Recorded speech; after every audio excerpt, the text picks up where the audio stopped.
এই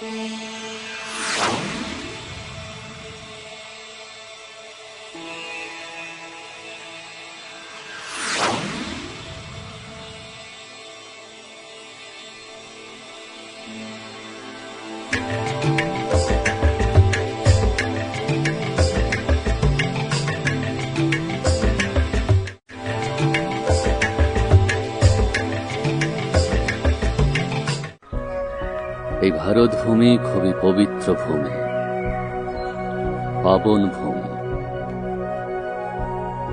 একসময় এই ভারত দেশ এমন সংস্কৃতি সম্পন্ন দেশ ছিল যেখানে সব নরনারী দেবী দেবতা ছিল, পশু পাখি এমনকি প্রকৃতিও খুবই শতপ্রধান ছিল।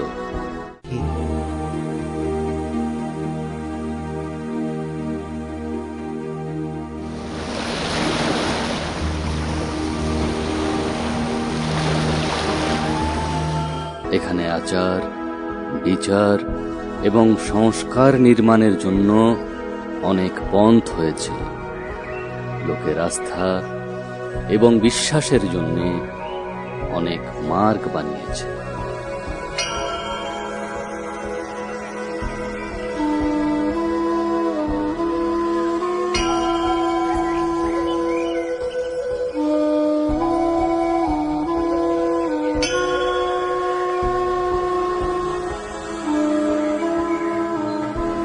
আপনি সমস্ত ভাগ্যশালী আত্মাদের মধ্যে একজন, যে নাকি এখানে এসেছেন। আপনি এই যুগের স্বর্ণময় সময়ে এসেছেন। এখানে আপনি অতি প্রাচীন এবং অতি শ্রেষ্ঠ জ্ঞান প্রাপ্ত করবেন, এমন জ্ঞান যার অপেক্ষা আপনি অনেক যুগ ধরে করে আসছেন।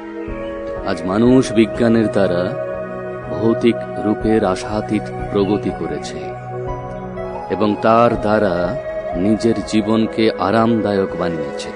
কিন্তু আজও বড় বড় দেশের লোক সত্যিকারের মানসিক শান্তির অনুভূতি থেকে অনেক দূরে রয়েছে,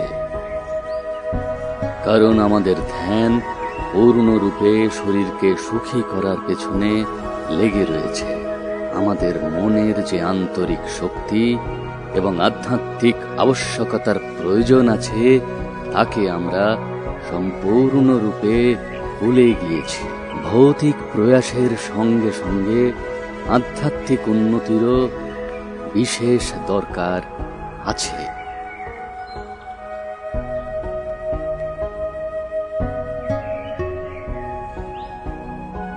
আজ বিশ্ব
আধ্যাত্মকে নিয়ে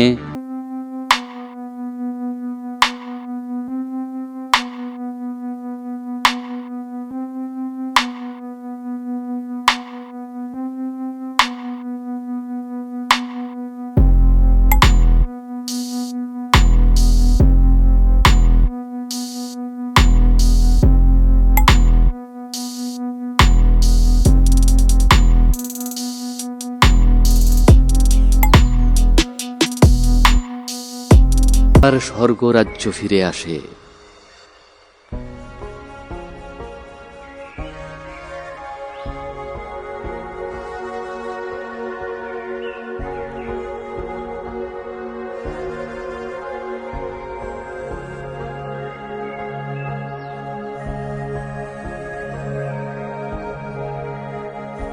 আর এই রকম ব্যবস্থার জন্যে প্রতিটি ব্যক্তির বিচারের পরিবর্তন অতি অবশ্যই হওয়া উচিত।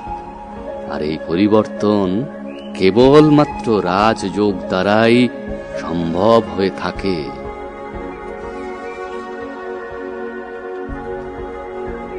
মানব জীবনের সার্থকতা নিজের ভিতরে লুকিয়ে থাকা দৈবী সংস্কারের যথাযথ পরিচয় দিয়ে থাকে। আজ মানুষ ভৌতিকতার ভিড়ে নিজেকে ভুলে যাচ্ছে, ভুলে গেছে। এই কারণেই মানুষের জীবন এখন মানসিক চিন্তা, অনেক রকম চাপে এবং সমস্যার ভারে ভারাক্রান্ত। মন মানুষকে অনেক যন্ত্রণা দিতে থাকে। যদি মনকে ঠিক দিশা প্রদান করা যায়, তাহলে মন শক্তিশালী হয়ে উঠবে, মানুষকে সফলতার দিকে নিয়ে যাবে। যখন মনের মধ্যে সকারাত্মক সংকল্পের সৃষ্টি হয়ে থাকে, তখন জীবনে অনেক রকম স্বর্ণিম উপলব্ধি হতে থাকে। অতএব স্বর্গ এবং নরকের সম্বন্ধে ধারণা ঐতিহাসিক না হয়ে আমাদের সংকল্প এবং বিচারের উপরেই নির্ভর করে থাকে। এই কথাটি তো সবাই নির্বিবাদে স্বীকার করে থাকে যে পরমাত্মা এক। তবু পরমাত্মাকে স্মরণ করার পূজার পদ্ধতি, বিধি এবং প্রার্থনার পদ্ধতি ভিন্ন কেন?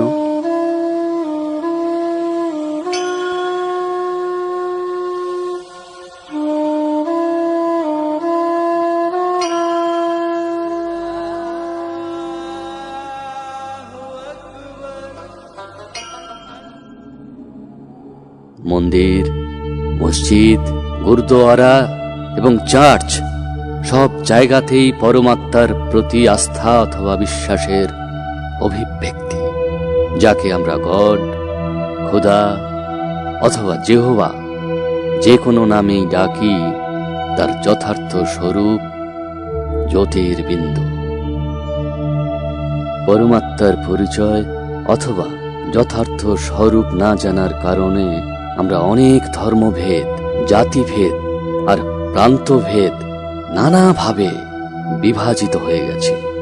আধ্যাত্মিকতার নামে হিংসা, ঘৃণা শুরু হয়ে গেছে, যেখানে বর্তমানে সর্বধর্মের লোকের কাছে আবশ্যকতা হচ্ছে একটাই, শান্তি।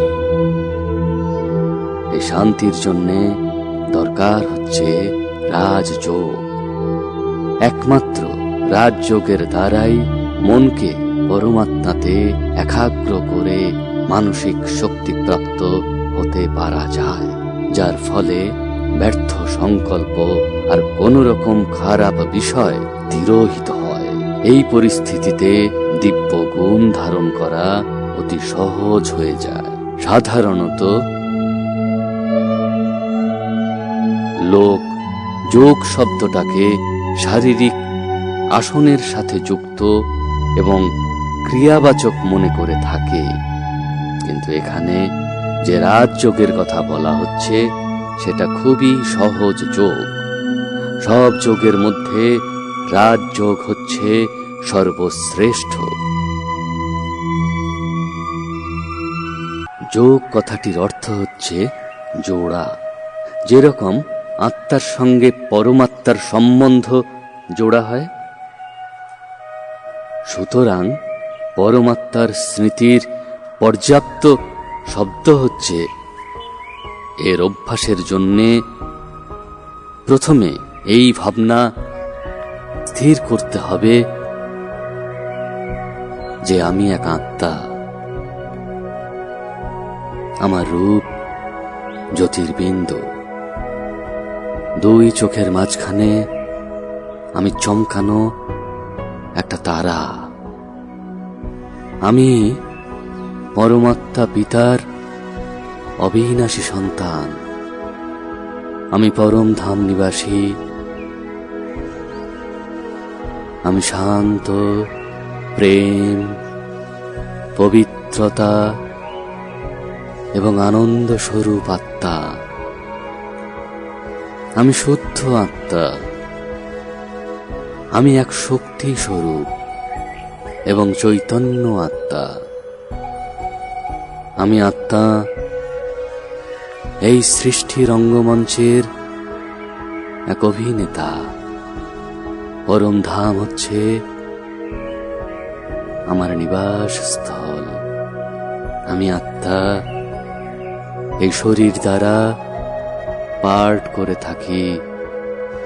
আমরা সব আত্মারাই একই পিতা পরম পিতা শিব বাবার সন্তান, এবং আমাদের সম্পর্ক ভাই ভাই। শান্তি আমার স্বধর্ম। পিতা পরমাত্মা শান্তির সাগর। আমি শান্তির সেই ঢেউয়ে বয়ে যাচ্ছি। এরকম চিন্তা করতে করতে মন এবং বুদ্ধির দ্বারা পরমাত্মা শিব থেকে স্নেহ অনুভব করার নামই হচ্ছে রাজযোগ। এই রাজযোগ থেকে শান্তি আর শক্তির অনুভূতি খুব সহজেই হয়ে থাকে। রাজযোগের দ্বারা সংকল্পের নিয়ন্ত্রণও করতে পারি। যেরকম ভোজনের দ্বারা শরীরে শক্তির যোগান হয়ে থাকে, আত্মাকে শক্তিশালী বানাবার জন্যে আধ্যাত্মিক জ্ঞান রাজযোগের জন্যে যা খুবই প্রয়োজন। জীবনের প্রতিটা অধ্যায় যে নাকি দিব্যতার সুগন্ধ এবং সফলতা নিয়ে থাকে, তা হচ্ছে একমাত্র এই রাজযোগ। এইভাবে রাজযোগের দ্বারা মনুষ্য সর্ব আধ্যাত্মিক শক্তি প্রাপ্ত হয়ে থাকে, যার দ্বারা মানুষ উমঙ্গ আর উৎসাহের সাথে বেঁচে থাকে, আর প্রাপ্ত করা শক্তি এবং গুণ অন্য আত্মাদের মধ্যে বিতরণ করতে থাকে। এই রাজযোগই ভবিষ্যতের সোনালী যুগের উঁচু পদ পাওয়ার অধিকারী বানিয়ে দেয়। এই সৃষ্টি হচ্ছে একটি রঙ্গমঞ্চ। এই রঙ্গমঞ্চে আমরা সব আত্মারা সত্যযুগের আরম্ভ থেকে কলিযুগের শেষ পর্যন্ত নিজের নিজের পার্ট বাজাতে থাকি।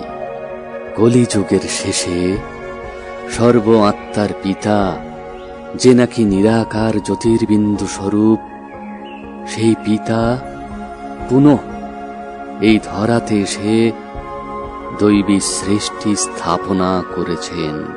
পরমাত্মার সঠিক পরিচয় এই ধরার সর্ব আত্মাকে দিচ্ছেন। এখন সর্ব আত্মাদের নিজের পার্ট সমাপ্ত করে আত্মিক স্বরূপে স্থিত হয়ে পরম পিতা পরমাত্মার সাথে নিজের ঘর পরম ধাম ফিরে যেতে হবে।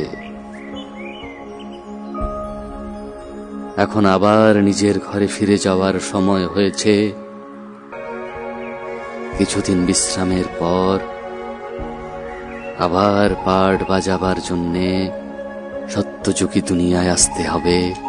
তার জন্যে এখন আমাদের দেহ আর দৈহিক সম্বন্ধকে ভুলে আত্মিক স্বরূপে স্থির হয়ে এক পরম পিতাকে স্মরণ করতে হবে, যাতে নাকি আসুরি বৃত্তিগুলিকে নষ্ট করে নিজের ঘরে অর্থাৎ পরম ধাম যাওয়ার যোগ্য হতে পারি, নিজেদেরকে যোগ্য করে তুলতে পারি। ওম শান্তি।